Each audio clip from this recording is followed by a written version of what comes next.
ఆ శ్రీ మహావిష్ణువు యొక్క 4వ అవతారమే నరసింహస్వామి వారి అవతారం. ఫాల్గుణ మాసంలో అత్యంత అద్భుతమైన మరొక పూజా విధానం ఫాల్గుణ శుద్ధ ద్వాదశి. ఈ ద్వాదశిని నరసింహ ద్వాదశి అని, గోవింద ద్వాదశి అని కూడా పిలుస్తారు. ఈ ఫాల్గుణ శుద్ధ ద్వాదశికి ముందు రోజు అమలక ఏకాదశి వస్తుంది.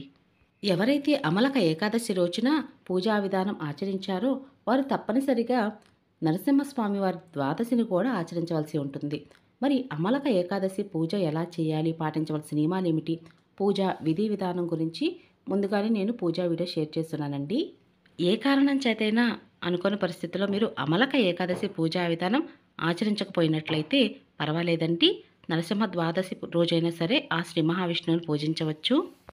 మరి 2025 సంవత్సరంలో నరసింహస్వామి వారి ద్వాదశి ఏ రోజున వచ్చింది, తిథి సమయం ఎప్పటి నుంచి ఎప్పటి వరకు ఉందని ఇప్పుడు తెలుసుకుందాం.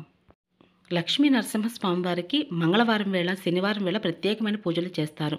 అందులోనూ ఎంతో ముఖ్యమైన పర్వదినం ఈ ఫాల్గుణ మాసంలో వచ్చే నరసింహస్వామి వారి ద్వాదశి కూడా మంగళవారంతో కలిసి రావడం చాలా అంటే చాలా విశేషమండి. మీరు ఈ పూజను దేవుని మందిరంలోనే పూజ చేసుకోవచ్చు, లేదా సపరేట్గా పూజాపీఠను ఏర్పాటు చేసి పూజ చేసుకోవచ్చు. లక్ష్మీ నరసింహస్వామి వారి యొక్క పూజా పటం పూజలో పెట్టుకోవాలండి తప్పనిసరిగా. ఒకవేళ మీ దగ్గర కనుక లక్ష్మీ నరసింహస్వామి వారి యొక్క పూజా పటం కనుక లేనట్లయితే నేను ఇక్కడ పూజా వీడియోలో చూపిస్తున్నాను కదండి. చక్కగా ఒక ప్లేట్ తీసుకొని కొద్దిగా పసుపు, జవ్వాది పౌడరు, కొద్దిగా అష్టగంధం వేసి కొద్దిగా నీళ్లు కానీ రోజు వాటర్ కానీ వేసి కలుపుకోవాలండి. కలుపుకున్న ఆ పసుపు ముద్దని స్వామివారిగా భావించి పూజలో పెట్టి పూజ అయితే చేసుకోవచ్చు. లక్ష్మీ నరసింహ స్వామివారి యొక్క చిత్రపటం కనుక మీ దగ్గర లేనట్లయితే ఆ శ్రీ మహావిష్ణువు యొక్క చిత్రపటం పెట్టి పూజ చేసుకోవచ్చు. లేదా ఈ విధంగా పసుపు ముద్దగా చేసి స్వామివారి యొక్క నామాన్ని వేసి ఈ విధంగా స్వామివారిగా భావిస్తూ పూజలో పెట్టుకుని ఆవాహనం చేసి పూజ అయితే చేయవలసి ఉంటుంది. ఈ పూజను ఎవరైనా ఆచరించవచ్చండి. స్వామివారికి అనుగ్రహం శీఘ్రంగా కలగాలి, మా ఇంట ఉన్నటువంటి కష్టాలన్నీ తొలగి స్వామివారికి అనుగ్రహం కలగాలి అనుకున్న ప్రతి ఒక్కరు కూడా నరసింహస్వామివారి ద్వాదశిని ఆచరించవచ్చు. స్వామివారికి పసుపు రంగు అంటే చాలా ఇష్టమండి. అందుకని నేను పూజలో కూడా ఎక్కువగా పసుపు ఉండేలా చూసుకున్నాను. కాబట్టి స్వామివారికి పూజ చేసేటప్పుడు మీరు కూడా పసుపు రంగు దుస్తులను ధరించి పూజ చేయడానికి ప్రయత్నించండి. అయితే ఇక్కడ మీరు చూస్తున్నారు కదా, స్వామివారిని ఎప్పుడూ కూడా లక్ష్మీదేవి సమేతంగా ఉన్నటువంటి చిత్రపటమే పూజలు పెట్టి పూజ చేయవలసి ఉంటుంది. అందుకుగా నేను ఇక్కడ ఒక చిన్న ప్లేట్ అయినా తీసుకోవచ్చండి. ఒడ్లు పోసాను, ఆ తర్వాత తమలపాకు కానీ నేనైతే మందారాకు పెట్టాను. స్వామివారిని ముందుగా తయారు చేసుకున్నాం కదా, అలాగే నా దగ్గర లక్ష్మీదేవి అమ్మవారి విగ్రహం ఉందండి. ఇలా పూజలో పెట్టుకోవాలి. ఈ విధంగా మీ దగ్గర చిత్రపటం లేనప్పుడు ఈ విధంగా సిద్ధం చేసుకుని పూజ అయితే చేయవచ్చు. మనలో చాలామందికి కూడా లక్ష్మీ నరసింహస్వామి వారు ఇంటి దైవంగాను, కులదైవంగాను పూజలు చేస్తూ ఉంటారు. చాలామందికి ఉన్న సందేహం ఏమిటి అంటే లక్ష్మీ నరసింహస్వామి వారి యొక్క చిత్రపటం ఇంట్లో ఉంచవచ్చునా అని. ఇంట్లో ఉంచవచ్చండి, కానీ స్వామివారితో పాటు అమ్మవారు కూడా కలిసి ఉన్నటువంటి చిత్రపటం మాత్రం ఇంట్లో పెట్టుకోవాలి. ఇంతకీ 2025 సంవత్సరంలో నరసింహ ద్వాదశి ఏ తేదీన వచ్చింది అంటే మార్చి 10వ తారీఖు సోమవారం ఉదయం 10:53 ప్రారంభమైనటువంటి ద్వాదశి తిథి సమయం మంగళవారం ఉదయం 11:29 వరకు ఉందండి. కాబట్టి ఎప్పుడైనా సరే మనం తిథి సమయం సూర్యోదయానికి ఏ తిథి సమయం ఉంటుందో అది పరిగణలోకి తీసుకుని పూజ అయితే చేస్తూ ఉంటాం. కాబట్టి అందరూ కూడా మంగళవారం వేళ నరసింహస్వామివారి ద్వాదశిని ఆచరించవచ్చు. అందులోనూ స్వామివారికి మంగళవారం వేళ, శనివారం వేళ చాలా విశేషమైన పూజలు చేస్తూ ఉంటాం. కాబట్టి మంగళవారంతో కూడిన ద్వాదశి రావడం కూడా చాలా విశేషమైన పర్వదినం. కాబట్టి అందరూ కూడా లక్ష్మీ నరసింహస్వామి వారిని ఈ నరసింహ ద్వాదశి రోజున పూజించడానికి ప్రయత్నించండి. నరసింహ ద్వాదశి పాల్గొన మాసంలో శుక్లపక్షంలో 12వ రోజున వస్తుంది. శ్రీ మహావిష్ణువు యొక్క సింహరూపమైన అవతారమే నరసింహస్వామి వారి యొక్క అవతారం. మహావిష్ణువు 4వ అవతారమే నరసింహస్వామి వారి యొక్క అవతారం. మనకి ప్రతి నెల కూడా ద్వాదశులు వస్తూనే ఉంటాయి. అంటే ప్రతి నెల కూడా 2 ద్వాదశులు వస్తాయి. ఆ ప్రకారంగా సంవత్సరం మొత్తం మీద 24 ద్వాదశులు. ఎన్ని ద్వాదశులు వచ్చినప్పటికీ కూడా ఫాల్గుణ మాసంలో వచ్చే ద్వాదశి చాలా విశిష్టతమైనది. ముఖ్యంగా ద్వాదశులు 2 రకాలు ఉన్నాయి. అవి శుక్లపక్ష ద్వాదశి, చాంద్రమానంలో ప్రకాశవంతమైన అర్ధభాగంలో 12వ రోజు, మరియు కృష్ణపక్ష ద్వాదశి, చాంద్రమానం మాసపు చీకటి భాగంలో 12వ రోజు. అంటే ప్రతి నెలలో కూడా 2 ద్వాదశులు అనేవి వస్తూ ఉంటాయి. అయితే ఈ ద్వాదశి వేళ శ్రీ మహావిష్ణువుకు భక్తితో ఆరాధన చేయడం చాలా అంటే చాలా మంచిదండి.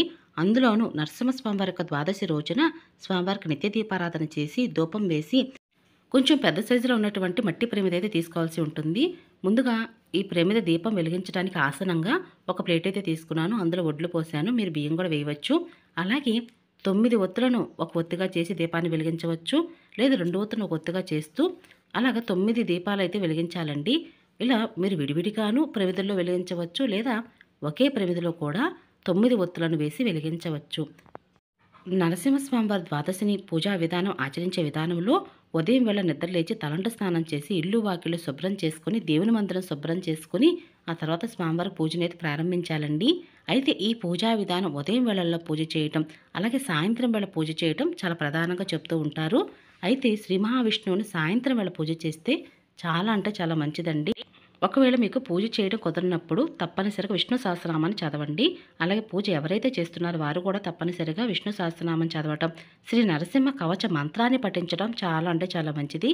అలాగే ఇవేవి మాకు చదవడం రాదండి అనుకున్న వారు ఎవరైనా సరే ఓం నమో భగవతే వాసుదేవాయ నమః లేదా ఓం నారాయణాయ నమః అనే మంత్రాలను పఠించవచ్చు.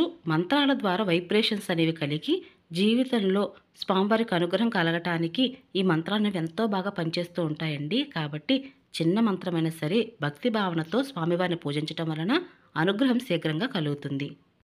పూరి జగన్నాథ ఆలయంలో అయితే గోవింద ద్వాదశిని అత్యంత అద్భుతంగా ఎంతో వేడుకగా ఘనంగా పూజలవి నిర్వహిస్తూ ఉంటారు స్వామివారికి. అమలక ఏకాదశి ఎంత విశిష్టతమైనదో ఆ తర్వాత వచ్చే నరసింహ ద్వాదశి కూడా అంతే ప్రాముఖ్యత చెందినది. కాబట్టి ఇప్పటి వరకు మేము పూజ చేయలేదండి, ఇప్పుడు పూజ చేయవచ్చునా అంటే చేయవచ్చండి.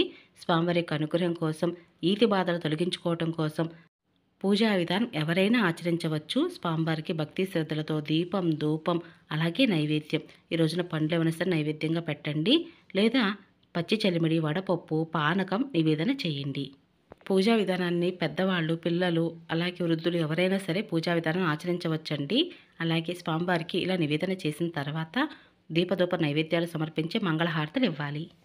స్వామివారిని పూజించడం వలన శత్రు భయాలు తొలగిపోతాయి. అలాగే మన ఇంటి ఉన్నటువంటి నరదిష్టి, నరగోళ ఇవన్నీ కూడా తొలగిపోయి నెగిటివ్ ఎనర్జీ బయటికి వెళ్ళి పాజిటివ్ ఎనర్జీ ఉంటుందని కూడా చెప్తూ ఉంటారు. అలాగే మనం స్వామివారికి ఇలా భక్తి శ్రద్ధలతో పూజించిన తర్వాత పూజానంతరం మరి పూజలో పెట్టినటువంటి ఆ పసుపు ముద్దను ఏం చేయాలండి అంటే, ఈరోజు మంగళవారం కదండి కాబట్టి కదిలించకండి. మరుసటి రోజు బుధవారం ఉదయం వేళ కదిలించి ఆ పసుపు ముద్దను తీసుకుని ఇంటి ప్రధాన గుమ్మని సింహద్వారానికి నిండుగా రాయండి. చక్క కుంకుమ బొట్టు పెట్టండి. ఇలా పెట్టడం వల్ల స్వామివారిగా భావించి పూజించినటువంటి ఆ పసుపు ముద్దకి స్వామివారి యొక్క అనుగ్రహం కలుగుతుంది. కాబట్టి ఇంట్లోకి ఎటువంటి నరదిష్టి, నరగోళ అలాగే నెగిటివ్ ఎనర్జీ అనేది లోపలికి రాదు. అలాగే శత్రు భయాలు ఏమైనా ఉన్నా సరే అవన్నీ కూడా పటాపంచలవుతాయి. కొంచెం పసుపు ముద్దను ఉంచి మీరు వాహనాలు నడుపుతూ ఉంటారు కదండి, బైక్ కానీ కారు కానీ సైకిల్కైనా సరే మీరు నడిపే వాహనానికి కూడా కొద్దిగా పసుపు రాసి కుంకుమ బొట్టు పెట్టండి. చాలా అంటే చాలా మంచిదండి, చాలా విశేషమైన ఫలితాలు కలుగుతాయి. మరి పూజా విధానంలో స్వామివారిగా భావిస్తూ పసుముద్దగా కింద వడ్లు కానీ లేదా బియ్యం కానీ పోసారనుకోండి, వడ్లనైతే మాత్రం మీరు ఏదైనా చీమలకు ఆహారంగా పెట్టవచ్చు. లేదా బియ్యం అనుకోండి, మీరు నాన్ వెజ్ అది తిననప్పుడు రైస్గా వండుకోండి. లేదా పరమన్నం చేసి చిన్నపిల్లలకి ప్రసాదంగా పంచండి. అందరికీ కూడా స్వామివారికి అనుగ్రహం శీఘ్రంగా కలగాలని నేను కూడా మనస్ఫూర్తిగా కోరుకుంటున్నాను. ఇక ఇదేనండి ఈరోజు పూజా విధానం. మీ అందరికీ నచ్చింది, యూస్ఫుల్ అవుతుంది అనుకుంటున్నాను. మరొక మంచి పూజా విధానంతో మళ్ళీ కలుసుకుంటానండి. ఇక అప్పటి వరకు నమస్కారం అండి.